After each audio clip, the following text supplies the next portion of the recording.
Dayana, tiembla Dayana. Bueno, Dayana va a comenzar con el Ateneo de hoy. Si querés andar compartiendo eso, la pantalla. Dayana Bustamante es una adquisición impresionante del Instituto Cardiovascular Lesica. Diría que todoterreno, que Dayu siempre está dispuesta para todo y trabaja muy bien. Y hoy nos va a hablar sobre Gracias. no, sobre Chagas y miocardiopatía chagásica, diagnóstico, tratamiento y seguimiento. Dayana, todo para vos. Muy bien, buenas noches a todos. Vamos a hablar de miocardiopatía chagásica, Chagas, diagnóstico, tratamiento y seguimiento. Ya en el año 1909, el doctor brasilero Carlos Chagas había descubierto esta enfermedad asociada a un problema económico-social. Descubrió que estaba causada por el parásito Trypanosoma cruzi, que lo denominó así en honor a su maestro Carlos Cruz. En Argentina, el doctor Salvador Massá en el año 1927 describió el primer caso en Argentina y fue recién en 1950 que el ministro Ramón Carrillo, ministro de Salud, la describe como una enfermedad endémica y le da importancia creando un programa de lucha contra la enfermedad de Chagas. Esta es una enfermedad causada por este parásito flagelado, el Trypanosoma cruzi, que tiene dos ciclos de vida, uno de ellos que está en la bichuca, que este parásito tiene una reproducción en el intestino de este vector, el cual al momento de la picadura en el huésped transmite a través de las heces y la orina los parásitos al torrente sanguíneo. Se conocen más de 100 variedades de especies silvestres que son los huéspedes, y, al igual que el ser humano. El parásito ingresa al torrente sanguíneo en forma de tripomastigote flagelado y posteriormente se va a ir a depositar a los tejidos, ya sea cardíacos, intestinales, en forma de amastigotes que son fagocitados por los macrófagos y se forman vesículas de tripomastigotes. Este Trypanosoma cruzi tiene una diversidad genética y eso genera una diversidad en cuanto a su parasitemia, en cuanto al tropismo por los órganos blancos. Es así que se ha clasificado en 7 unidades, en 6 unidades de tipificación discreta. Entre ellas, el tipo 5, 6 son las que están más en el cono sur y Argentina, y son justo las que están relacionadas con la cardiomiopatía y los megasíndromes digestivos. Epidemiológicamente es importante ya que es endémica en 21 países. También se sabe que el vector está en el sur de Estados Unidos, sin embargo no está dentro de la lista de los 21 países. Afecta más o menos a 7 millones de personas en el mundo. El país con mayor prevalencia es Bolivia, ya que el 6% de su población es portadora de Chagas, seguido de Argentina con un 3,6% y Paraguay con un 2%. Sin embargo, debido a que Argentina tiene una mayor población, se conoce que 1,5 millones de argentinos tienen esta enfermedad, que corresponde al 42% de los enfermos con Chagas, seguida en secuencia por Brasil, donde existen 1,2 millones de personas infectadas. Con la inmigración de principalmente latinos a otros países y continentes, esta enfermedad ya se conoce en Norteamérica, Europa, Australia, Japón. Así, por ejemplo, en Europa, de todos los latinos inmigrantes, 4,2% son portadores del parásito. Se conoce que existen más de 300.000 infectados en América del Norte, más de 80.000 infectados en Europa. El número atribuido de muertes se calcula que es 50.000 por año en todo el mundo, y en distintos estudios se calcula una tasa de mortalidad anual que aumenta el riesgo relativo el doble en aquellos pacientes con Chagas versus los que no tienen o los seronegativos. También en el estudio Benefit, que es un estudio que compara el benzimidazol con placebo en pacientes con miocardiopatía chagásica, que hace un seguimiento a 5 años, se ve que casi el 20% de su población fallece con miocardiopatía chagásica, por lo cual se calcula que en unos 5 años unas 200.000 personas morirán por cardiopatía.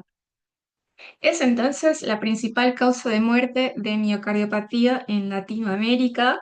Es de peor pronóstico que la miocardiopatía isquémica necrótica, con una mortalidad del 60% a los 2 años.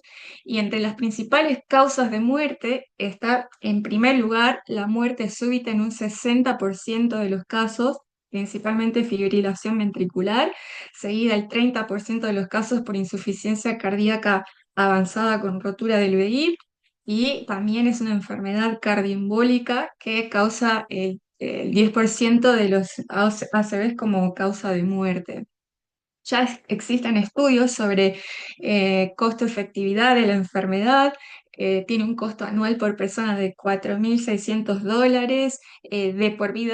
de vida por persona de $27.000, y un costo global de $19.000 millones por año.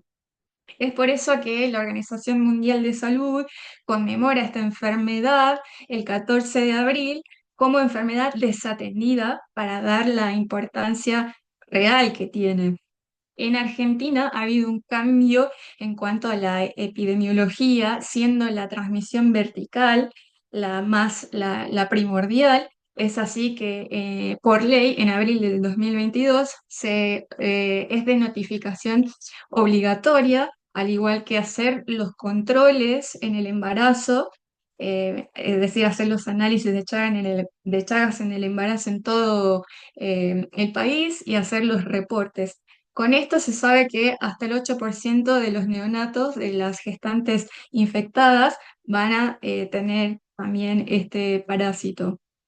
Este es una foto del Congreso del año pasado de la SAC, donde habían presentado los datos del Ministerio de Salud, que en las mujeres gestantes positivas en el 2024 se habían registrado 203 casos, y a partir del 2022, que es de notificación obligatoria, se vieron que los casos confirmados fueron aumentando.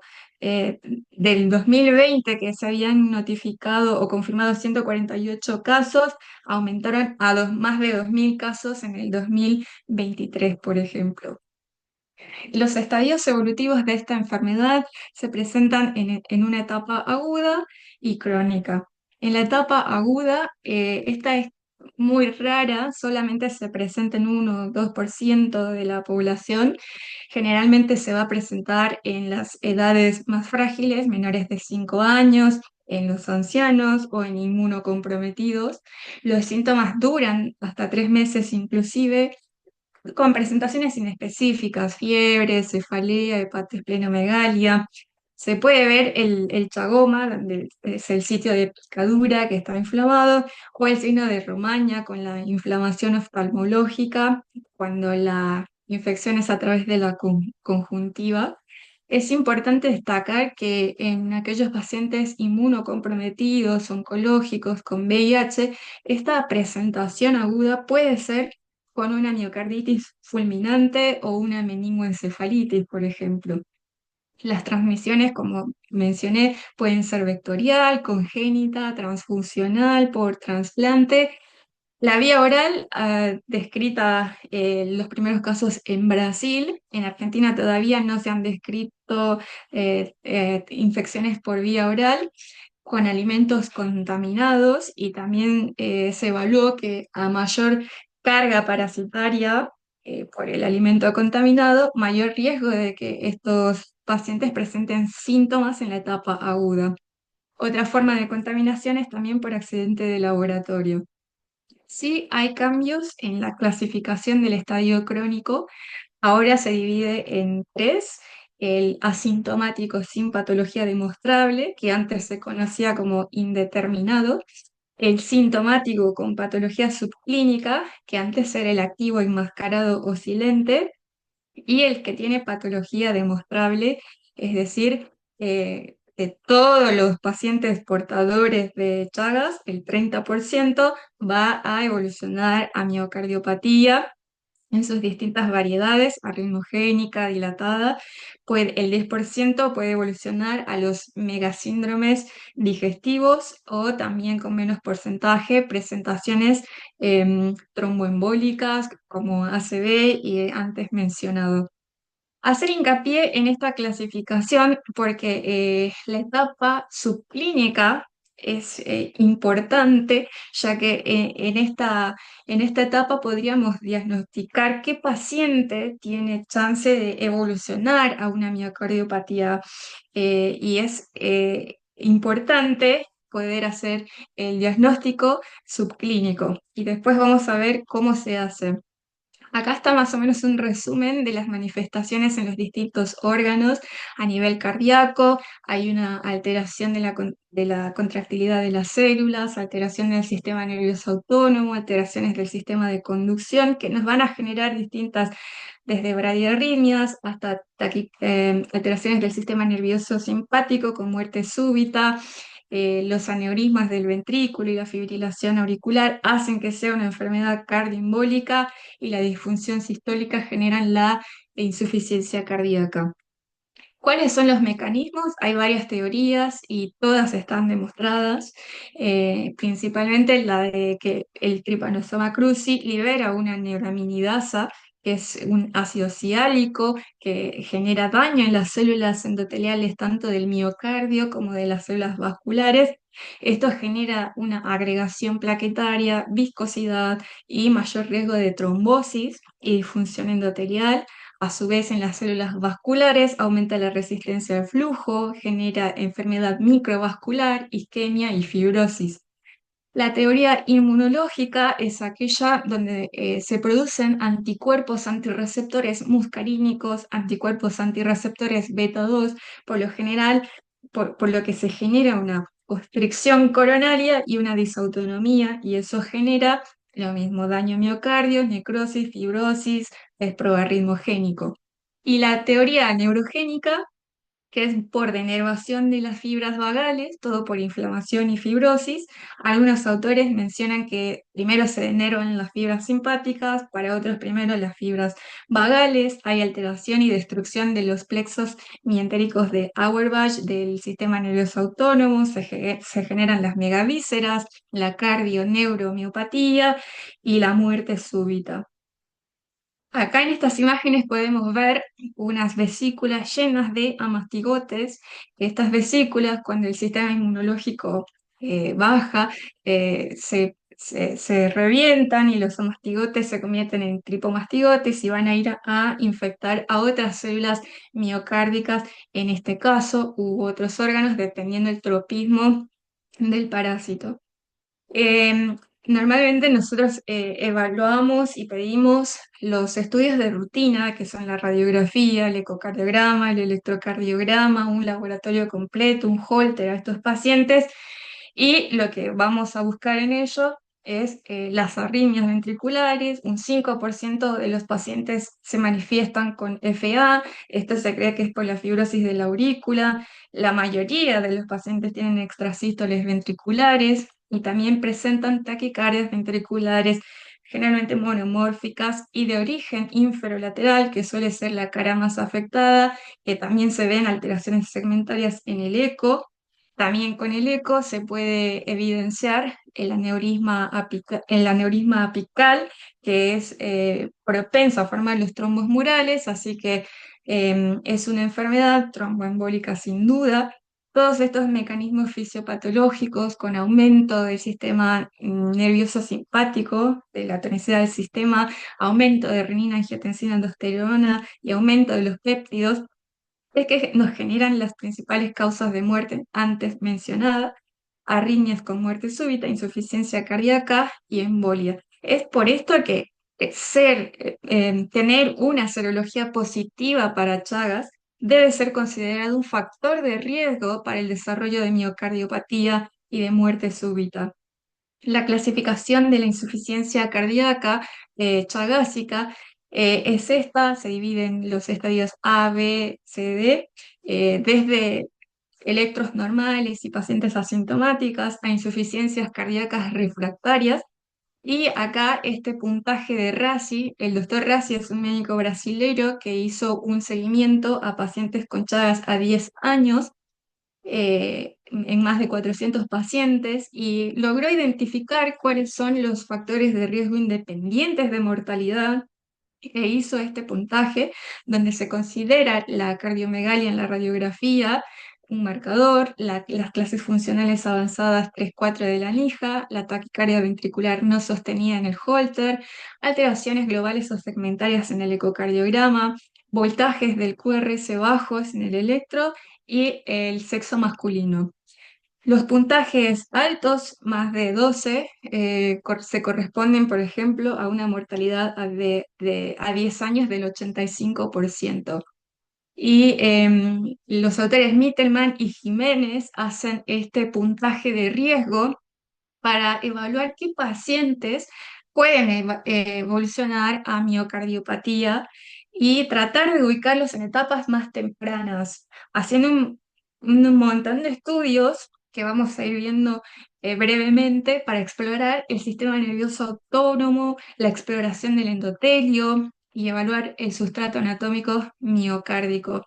Entre estos estudios están los anticuerpos antirreceptor muscarínico, variabilidad de frecuencia cardíaca, índice de rigidez arterial, análisis de dispersión del QT, que vamos a ir viendo, y también muy importante el papel de la resonancia cardíaca para evaluar el sustrato anatómico de fibrosis con el realce de tardío de gadolinio, la exploración del sistema nervioso autónomo con la gammagrafía miocárdica con yodo 1,2,3 metayodo benzilguanidina, explorar el endotelio con un SPECT de perfusión, que en general son coronarias normales en estos pacientes.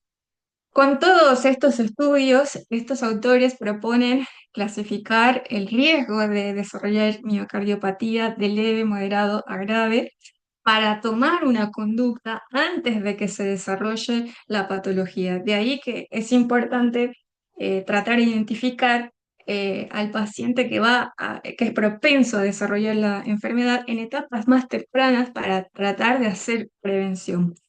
Por ejemplo, este estudio de anticuerpos antirreceptores autonómicos en 107 pacientes, se comparó los pacientes con cardiopatía chagásica y los chagásicos indeterminados. Bueno, los que tenían cardiopatía chagásica eran portadores de estos antígenos antirreceptores autonómicos y a su vez estaban más asociados a la presencia de arritmias ventriculares. La presencia de anticuerpos antirreceptores muscarínicos en este estudio con 32 pacientes a 10 años también mostró que los que tenían el receptor muscarínico positivo tenían una dispersión del intervalo QT que hacía que esto sea propenso a arritmias ventriculares y se interpretó como predictor independiente de muerte cardíaca. En la ergometría lo que tenemos que evaluar fundamentalmente es la respuesta cronotrópica, que en los pacientes con Chagas suelen tener una típica respuesta cronotrópica negativa, esto es que no alcanzan la frecuencia máxima del 80% y sus frecuencias basales y máximas son menores a las del grupo control, son más propensos a las arritmias ventriculares. Si tenemos un paciente con una ergometría con respuesta cronotrópica negativa, se sugiere hacer otra ergometría a los 6 meses y 2 ergometrías con respuesta cronotrópica negativa nos permiten hacer diagnóstico de disautonomía.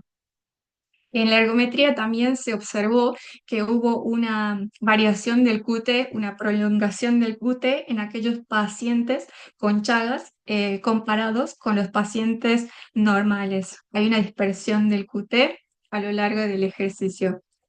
Otra forma de evaluar es la variabilidad del ritmo cardíaco. Esto se hace con potencia de bandas espectrales de distinta frecuencia, que se ha demostrado que los que tienen miocardiopatía severa tienen mayor variabilidad del ritmo cardíaco que los pacientes con Chagas indeterminado.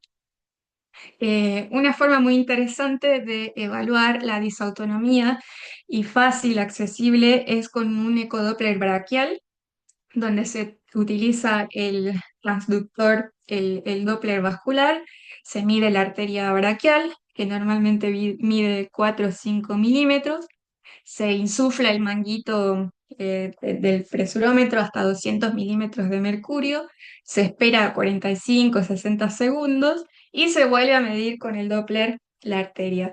Si el diámetro arterial es menos del 10% del basal, es una respuesta normal. A mayor número de pruebas se considera evolución a disautonomía. Lo mismo se puede hacer en lugar de colocar el manguito con la nitroglicerina. Medir la arteria basal y a los 4 minutos de tomar la nitroglicerina sublingual, volver a medir el diámetro arterial. El ecodoppler cardíaco es fundamental en la evaluación estructural, donde el paciente puede evolucionar desde una lesión focal, generalmente afectando lo inferolateral, segmentario, va a evolucionar hasta aneurismas apicales y en las etapas finales la dilatación biventricular con los trombos murales.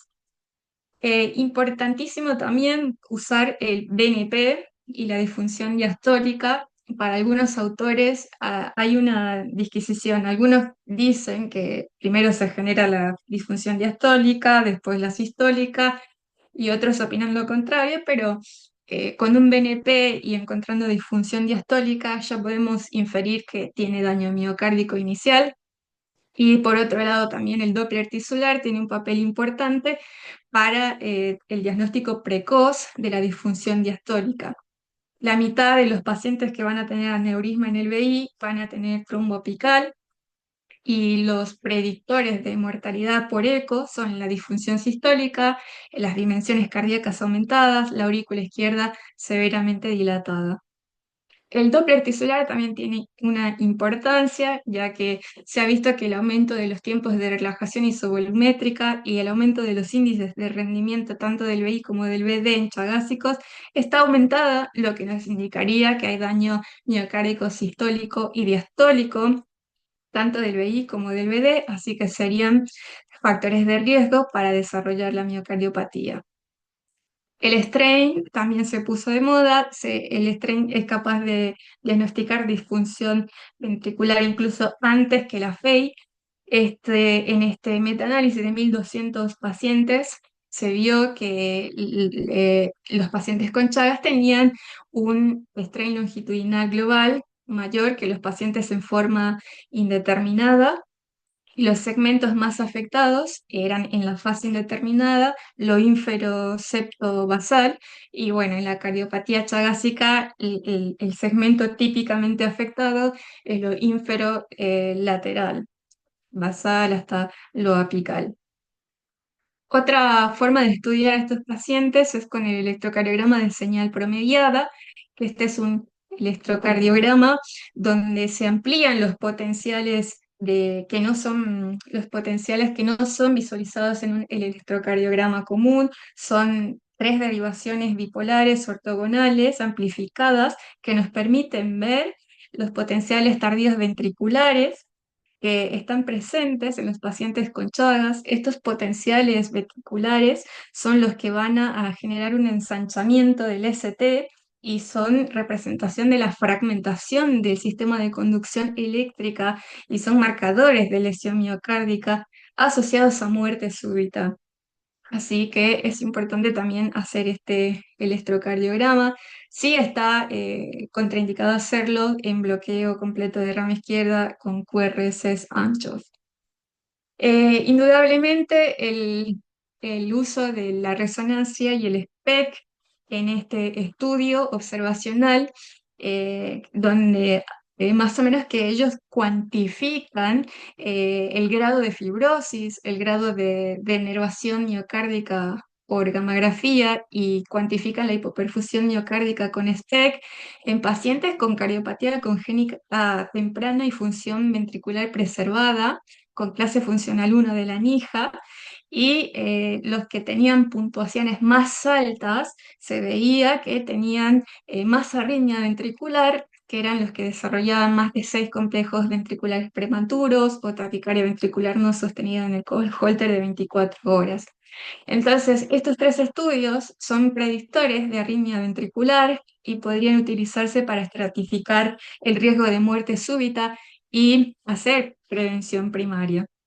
Con todos estos estudios, entonces, los autores Mittelman y Jiménez proponen terapéuticas según el daño encontrado. Si hay un daño del sistema nervioso autónomo simpático, utilizar los simpático-miméticos o, caso contrario, beta-bloqueantes. Si hay daño endotelial, usar la simvastatina, bloqueantes cálcicos.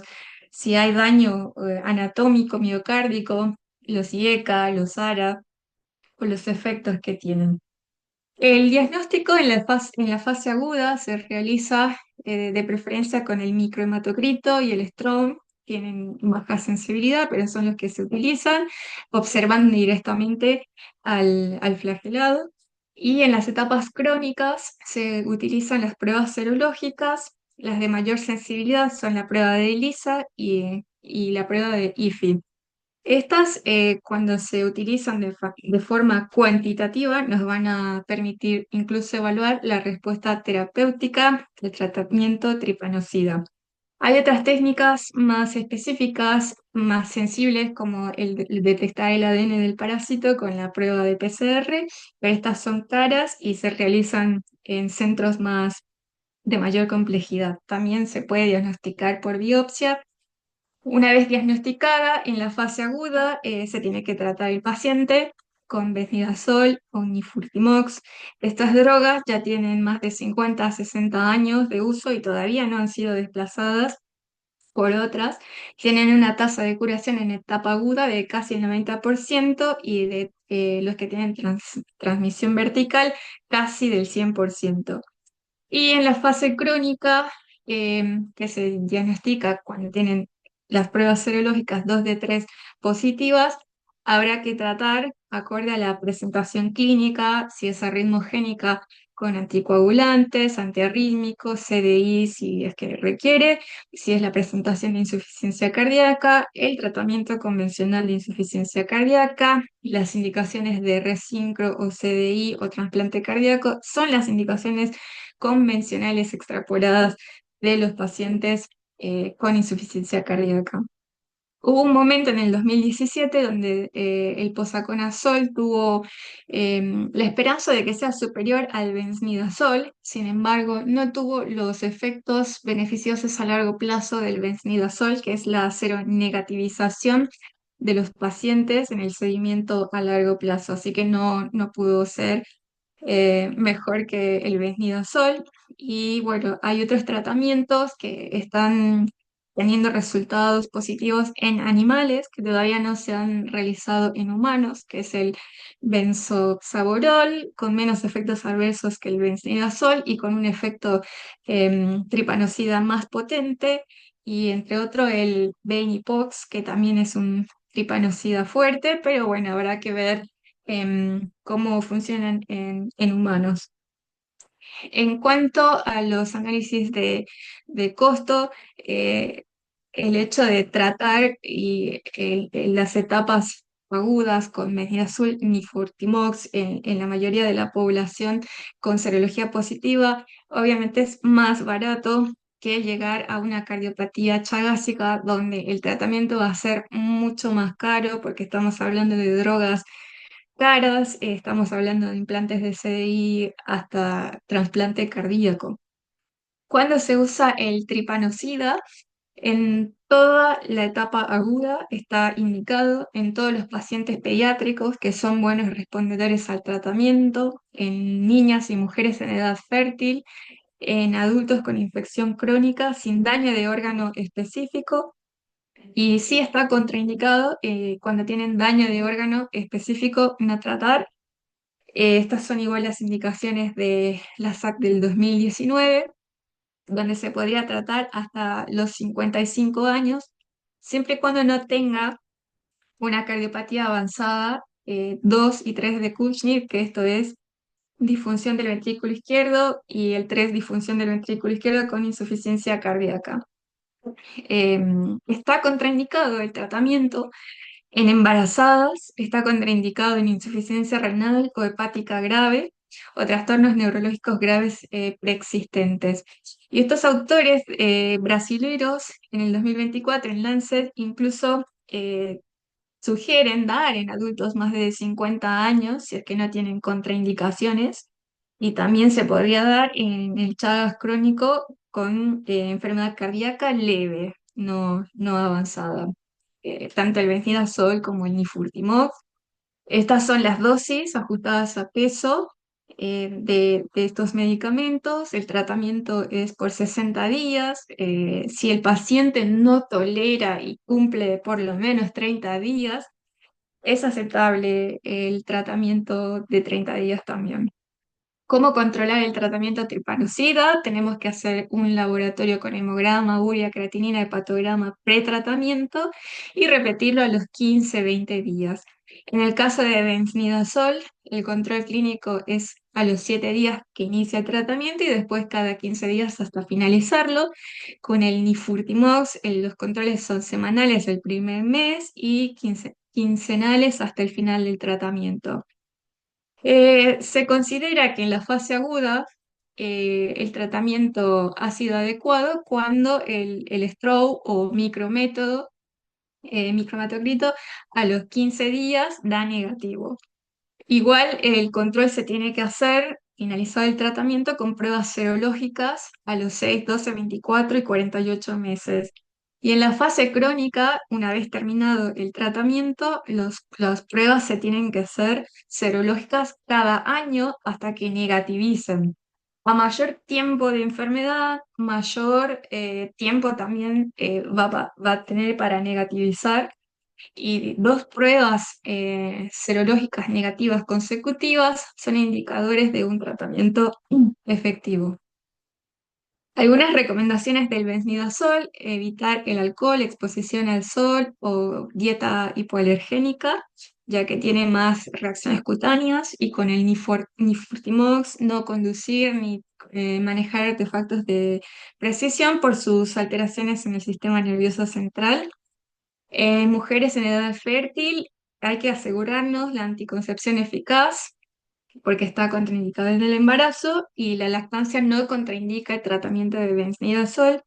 En los estudios que se hicieron, solo un caso se transmitió a través de la lactancia, pero era una madre que tenía úlceras en las mamas. Acá están los efectos adversos de los medicamentos. Como vemos al inicio, ambos medicamentos tienen efectos gastrointestinales, con el benfnidazol principalmente las reacciones cutáneas. Steven Johnson es muy raro con benfnidazol. La toxicidad del sistema nervioso central con nifurtimox. Los trastornos hematológicos sí son importantes. Puede tener una neutropenia importante, plaquetopenia, así que es a los 20 días más o menos que hay que hacer el laboratorio. Y la toxicidad hepática que se genera con ambos medicamentos a los 30 días. Si ocurriera un efecto adverso importante, se suspende el tratamiento, se controla el síntoma y después, una vez controlado el síntoma, se restituye el fármaco titulando gradualmente en 3 días. Acá está el estudio Benefit del benfnidazol en miocardiopatía chagásica crónica, que se había comparado con placebo y se vio que el efecto a largo plazo del benfnidazol fue la seronegativización de las pruebas en los pacientes. Estamos hablando del doble de seronegativos al final del tratamiento. Sin embargo, no tuvo una reducción del deterioro clínico cardiológico durante los 5 años de seguimiento. El tratamiento de la insuficiencia cardíaca chagásica es la habitual cuando tenemos un paciente con alteraciones estructurales, disfunción ventricular. Se hace el tratamiento con las drogas convencionales. Las indicaciones de dispositivos son las convencionales. En insuficiencia cardíaca le agregamos los diuréticos, se evalúa el resincro y en las etapas avanzadas, bueno, ya pensar también en el trasplante cardíaco, que estos pacientes suelen ser bastante bien respondedores, a diferencia de otras miocardiopatías, porque no suelen tener los factores de riesgo tradicional de los pacientes, por ejemplo, isquémico-necróticos, y son pacientes más jóvenes también. La insuficiencia cardíaca chagásica tiene peor pronóstico que otras miocardiopatías. Como había mencionado, a los 2 años el 60% muere y el tratamiento convencional, bueno, no existen estudios aleatorizados en pacientes chagásicos específicamente, pero hay algunos análisis post-hoc, por ejemplo, del Paradigm en miocardiopatía chagásica crónica, donde se vio que el sacubitrilo valsartán tuvo el mismo beneficio que en el estudio BASAR en cuanto a reducción de la muerte cardiovascular y la hospitalización por insuficiencia cardíaca. Sin embargo, este estudio, al ser post-hoc, no tiene una potencia suficiente y debe interpretarse con cautela. Hay un estudio que está en curso, el Parachute Heart Failure, que compara el sacubitrilo valsartán con enalapril en chagásicos crónicos con FACE severa. Habrá que ver los resultados. Y las indicaciones de resincro son las que mencioné, las convencionales. No hay una diferencia en este tipo de pacientes. Está indicado a peor clase funcional, con FACE severa, en ritmo sinusal, con mayor indicación mientras más ancho el QRS. El CDI está indicado en aquellos que tienen disfunción en prevención primaria con disfunción ventricular y taquicardia ventricular no sostenida o inducción con un estudio electrofisiológico. Así que es importante también hacer el estudio electrofisiológico a aquellos pacientes que hayan tenido síncope o taquicardia no sostenida en la ergometría. La prevención secundaria siempre está indicada y también hay estudios que han comparado el CDI versus amiodarona. Por ejemplo, el CDI ha disminuido el riesgo de muerte súbita, necesidad de marcapaso u hospitalizaciones por insuficiencia cardíaca. Y hay estudios que se ha combinado el CDI con amiodarona, que es mejor, pero habrá que evaluar, obviamente, los efectos a largo plazo de la amiodarona. Estaría más indicado en aquellos pacientes que hacen descargas oportunas del CDI, que estas descargas a su vez disminuyen la calidad de vida, empeoran la disfunción del VI. En esos casos sería útil la amiodarona. Y si el paciente no puede recibir amiodarona, se puede considerar la ablación por radiofrecuencia. En conclusión, la enfermedad de Chagas es una enfermedad desatendida desde 1909 que fue descubierta, ya ha pasado las fronteras de América, tiene una alta tasa de mortalidad, es las principales causas de muerte son las arritmias, causas cardioembólicas y la insuficiencia cardíaca avanzada. La verdad es que no ha cambiado el tratamiento, habría que poner hincapié en eso, y tratar de diagnosticarla tempranamente con todas las pruebas que nos sugieren algunos autores. No hay un tratamiento específico para la miocardiopatía chagásica. El manejo de la insuficiencia cardíaca es el convencional de las miocardiopatías y es posible calcular el pronóstico con el puntaje de RASI para ver el riesgo de mortalidad. Muy bien, excelente, Muchísimas excelente, gracias, Diana. Dai. Si querés dejar de Sí, compartir, así ya Bien. sí. podemos. Bueno, Eh, abrimos el debate, tenemos 15 minutos como para los que sí. sepan del tema opinen, y los que no sabemos pregunten. Y está Gabriel Micali y Roberto Agüero, que está un poco en tema Así también. es. Sí, Sí, Gaby. justamente. Antes de dejarlo a Roberto, que es el que sabe, algunos en Argentina nos hemos formado como cardiólogos, como mi caso en el Cardiovascular Buenos Aires, donde en 4 años de residencia vi 2 chagásicos por el tipo de población que atendíamos. Mucha enfermedad coronaria, mucha arritmia, mucho CDI, pero Chagas cero. Y cuando fui a trabajar al Sanatorio Güemes me encontré con 10 chagásicos en el primer día. Entonces me tuve que poner a aprender Chagas y es una enfermedad que tiene una prevalencia altísima en la Argentina, una mortalidad muy alta, como bien dice Diana, y que hablamos muy poco del Chagas, ¿sí? Entonces uno terminaba haciendo el tratamiento típico de la disfunción ventricular, de la insuficiencia cardíaca, que es lo que hoy hace, y cuando tenías algo más parecido a algo agudo, llamabas al infectólogo a ver si usaba alguno de estos Nirfurtimox, Benznidazol y esas drogas, ¿sí? Ahora, Roberto justo posteó en el chat el estudio Parachute HF, y te cedo la palabra, Roberto, sobre la superioridad aparente de sacubitril valsartán contra los IECA en el manejo de la disfunción sistólica en los pacientes chagásicos. Así que no sé si has tenido experiencia con eso, ¿quieres agregar algo? Antes que nada, felicitar a la doctora Dayana, hizo un excelente resumen, Revisión. sinopsis de enfermedad de Chagas, así que espectacular, quería felicitarla. ¿Y dónde está trabajando en Chagas, doctora? No, me dieron el tema para presentar cómo es una Ah, enfermedad Hizo desapnea una moderna. revisión, claro. Sí, Claro, sí. una Pero excelente Dayana revisión. se mete a fondo, siempre, siempre se mete con todo. bien, no, excelente. Muy buena revisión. Bueno, con respecto al tema todavía no hay el parachute, todavía, como bien dijo Dayana, todavía no tenemos los resultados finales, en lo que todavía hay discusión sobre, justamente sobre la utilidad del entresto, justamente del sacubitril valsartán en esta población de pacientes. Ya los pacientes, lo primero que uno tiene que decir es que esta población de pacientes tiene una seria limitación de acceso al tratamiento, porque Exacto. muchos pacientes tienen o no tienen cobertura o tienen coberturas realmente que son limitadas. Entonces, justamente, tratar de darle a estos pacientes un tratamiento farmacológico y otro suficiente muchas veces es problemático. Yo tengo algunos pacientes ya en seguimiento con sacubitril o valsartán.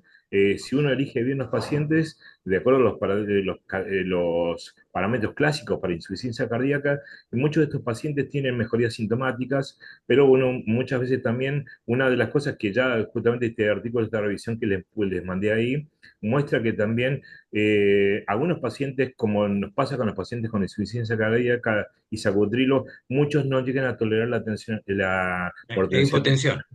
no llegan a tolerar bien el medicamento. Lo que Claro. hay que recordar es que estos son pacientes que ya vienen en una instalación crónica de deterioro de la función ventricular.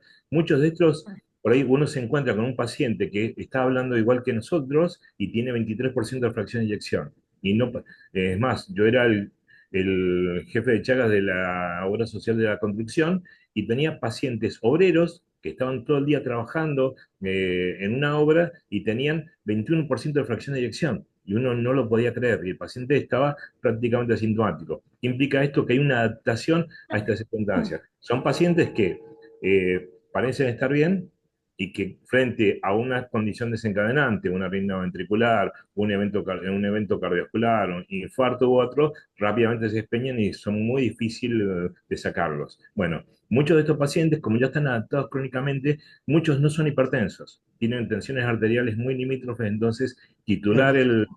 el sacubitril Sacubitril. en estos pacientes es muy difícil. Estamos empezando a hacer experiencia con el SGT2, hasta ahora con un número limitado de pacientes, y con eso realmente vemos que hay una mejor tolerancia que con sacubitril o valsartán. Pero bueno, muchas veces uno va a utilizar IECA, va a usar enalapril porque es un fármaco accesible, y aún con eso uno está teniendo buenos resultados. Una cosa que quería comentar con respecto a lo que comentaba Dayana con respecto al Benefit. Yo tuve la oportunidad justamente de charlar personalmente con Razi, que es uno de los médicos que justamente participó en el diseño del Benefit, y también, bueno, con gente del Fatal HB que hicieron una experiencia similar que se llama TRAENA, que es un estudio nacional. Y una de las cosas que me decía justamente Razi es que ellos, cuando plantearon el tratamiento para eh, en el estudio original brasileño, era con pacientes que estaban en estadios de insuficiencia cardíaca eh, B o C, no estadios más avanzados. Y con esos habían logrado retrasar el desarrollo de cardiopatía y muchas veces a un grado de mejoría en la insuficiencia cardíaca. El tema es que cuando el control lo tomó Salim Yusuf y el grupo estadounidense tomó el control de diseño metodológico del estudio, incorporaron al diseño final del Benefit, incorporaron pacientes con insuficiencia cardíaca más avanzada, pacientes más deteriorados, con lo cual también el efecto que habían visto inicialmente el grupo de RASI de Brasil con el tratamiento se diluyó. Y entonces, básicamente, una de las críticas que tenía Rassi al estudio era que justamente al incluir pacientes más enfermos, algo también los beneficios posibles también se diluyeron. Entonces solamente se vieron esas mejorías en la serología y no se vieron otros beneficios más marcados. Y hago un comentario más cortito con respecto a los métodos. Recordar que, bueno, indudablemente la ecocardiografía y los otros métodos son buenos. Hay algo con respecto a los estudios de perfusión miocárdica, el SPECT cardíaco.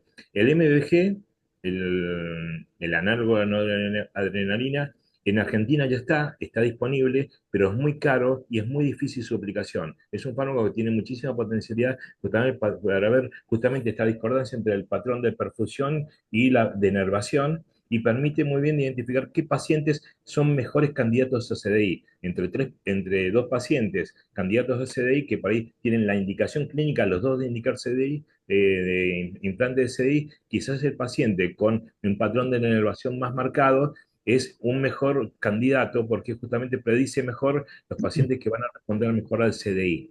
Claro, Pero, igual. y hasta puede orientar al lugar de implante del catéter. Pero en nuestro medio todavía, tanto por electrofisiología como por los expertos en insuficiencia cardíaca y por la dificultad económica y logística de poder realizar el estudio de nervación, todavía no ha tenido un impacto significativo. Está descrito en la bibliografía, pero en la práctica clínica, desgraciadamente, todavía no tiene gran uso. Y les agrego una cosa más. Estudio de perfusión miocárdica. No es el estudio específico para Chagas, pero nos permite hacer diagnóstico diferencial con enfermedad coronaria, que estos pacientes también pueden tener enfermedad coronaria, y van a encontrar algo que es muy significativo. Todos esperamos el defecto de perfusión apical pensando en el aneurisma apical, que es el típico que todos nos aprendimos que es el tema de Chagas. Pero Buena muchos de estos pregunta. pacientes, aparte de tienen un defecto inferolateral Inferolateral. basal de perfusión, que muchas veces uno tiene el defecto de perfusión inferolateral basal y no tiene trastorno de motilidad como ocurre en la enfermedad coronaria. Habitualmente tiene el defecto de perfusión en la enfermedad coronaria y tiene un trastorno de motilidad asociado. En el chagásico, en las etapas iniciales está el defecto de perfusión inferolateral basal, aparte de la apical, y no está el trastorno de motilidad. Pero el peligro es cuando uno encuentra ese defecto en los chagásicos, que no tiene una coincidencia estricta con anatomía coronaria, es que ese defecto es el principal sitio de aparición de arritmias ventriculares y está muy relacionado con muerte súbita. Así que si en un chagásico que les piden un estudio de perfusión miocárdica encuentran un defecto de perfusión inferolateral basal, es un paciente al que hay que prestarle atención. Eh, Hacerle el score de RASI está muy bien porque ya te da algunos parámetros justamente para clasificar el riesgo de muerte súbita de esos pacientes. Entonces, usar la herramienta de la perfusión no solamente para descartar la enfermedad coronaria como diferencial, sino también saber que ya te va a tirar algunos datos que te van a identificar pacientes de mayor riesgo. Espectacular. Buenísimo. Yo Buenísimo. rescataría por ahí para concluir que si cualquiera de nosotros tiene una miocardiopatía en donde sospecha una posible etiología chagásica, no, contactemos especialmente con Roberto Agüero, que tiene toda esta experiencia, Dai que revisó, pero entender que el chagásico, que hay muchos más chagásicos de los que pensamos y que son miocardiopatías, pero con algunas características singulares, con más riesgo, con más chance de arritmias, de embolias, o sea, es una miocardiopatía a su vez peculiar que por desgracia no tiene cosas específicas de tratamiento, pero sí para que implementemos cosas preventivas como un cardiodefibrilador, etcétera. Así que saber que si en el grupo surge alguna duda, nos conectemos particularmente con Roberto. Bien, y muy cortito. Recordar que ahora el Chagas, no tenemos que esperar al paciente boliviano o al paciente jujeño. Recordar que el Chagas ha dejado de ser, principalmente, ha dejado de ser más de campo y más de una zona epidemiológica y ha pasado a ser más urbano y global. En este momento en el mundo hay 13 millones de infectados por Chagas y hay hasta una sociedad de Chagas en Sydney, en Australia. Y el Chagas en este momento es principal vía de transmisión vertical, como muy bien dijo Dayana, y trasplante tanto de órganos sólidos como de transfusiones de sangre. Y recordar que muchos de nuestros pacientes actualmente que podemos ya haber visto en el consultorio, si no consultamos, muchos pueden ser Chagas vertical. Yo Claro. ya tengo segunda generación de Chagas vertical.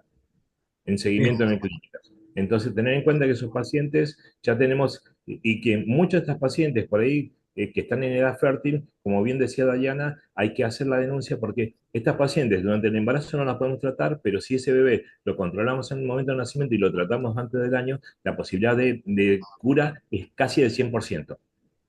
Va bajando Buenísimo. progresivamente y se puede tratar hasta los 18 años. Indudablemente que mientras más grande, menos posibilidad tenemos de éxito. Y lo otro es que esa mujer que detectamos con Chagas y que no la pudimos tratar durante el embarazo, recordar que si va a tener un embarazo programado, la podemos evaluar y la podemos tratar para bajar la chance Transmisión, de de bajar transmisión. la transmisión vertical en el siguiente embarazo. Y eso Perfecto. es algo que nosotros lo estamos haciendo en clínicas y tenemos resultados excelentes. Buenísimo. Buenísimo. Muy bien. Por ahí, para Ateneo Futuro, lo que podríamos hacer, Gaby, es una placa final donde hagamos entre las conclusiones del orador, Dayana en este caso, y del aporte de Roberto, que tiene una expertise en el tema, y alguna cosa que nos sea de importante para que nos quede a todos una placa final, tipo una diapo de Está bien, del cierre, ¿no? cierre. Perfecto. Que sea útil, Muy ¿sí? bien. Buenísimo. Buenísimo. Bueno, gracias Roberto, gracias Dayana por la revisión tan frondosa, tan importante. Gracias a Excelente. todos por venir, por unirse y nos vemos el jueves que viene. Gracias Dale. Roberto, gracias nuevamente. Chao, que sigan bien. Hasta luego. Muy Chao, bien. Chao. chao. Gracias a todos, que descansen. Chao.